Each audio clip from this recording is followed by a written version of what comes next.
దేవుడు సిద్ధపరిచిన సమయం నీ దగ్గరకు వచ్చినప్పుడు, ఆ టైంలోకి నువ్వు వచ్చినప్పుడు కావాల్సిన ప్రతిదీ నీకు ముందే సిద్ధపరిచాడు నా తండ్రి. ఎందుకంటే నువ్వు ఆయన సొత్తువి, ఆయన స్వాస్థ్యానివి, ఆయనే లోకంగా బతుకుతున్న వాడివి, బతుకుతున్న దానివి. నా దేవుడు నమ్మకస్తుడు. ఆయన్ని ప్రేమించి ఆయన ధ్యాసలో, ధ్యానంలో, ఆయన లోకంలో ఉన్న నీకు అన్యాయం చేయడు. లోకస్తులకి అన్ని ఇస్తున్నవాడు నీకు అన్యాయం చేస్తాడని ఎందుకు అనుకుంటున్నా? వెర్రిమోహమా, సైతాను మోసం చేస్తున్నాడు, నిన్ను భయపడొద్దు. లోకస్తులకి అన్ని ఇచ్చే దేవుడు తన బిడ్డవైన నీకు మరి నిశ్చయంగా ఇచ్చును. ఇంకా చెప్పాలంటే ఆయన బిడ్డవైన నీకు దాచిపెట్టినవి నువ్వు అడుగు వాటి కంటే, ఊహించే వాటి కంటే కూడా ఉన్నతంగా ఉంటాయి.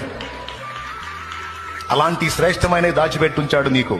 తగిన కాలం వచ్చినప్పుడు ప్రతిదీ నువ్వు అందుకుంటావు. ఇప్పుడు ఏడుస్తున్న నువ్వు ఒక రోజు పగలబడి నవ్వే రోజు వచ్చింది. ఇప్పుడు ఆకలి కొన్న నువ్వు కడుపు నిండా తిని 10 మందికి పెట్టే రోజు వచ్చింది. ఇప్పుడు అవమానాల్లో నడుస్తున్న నువ్వు రేపు తల ఎత్తుకొని ఘనంగా తిరిగి అనేకులు ఎదుట ఘనపరచబడే రోజు వచ్చింది.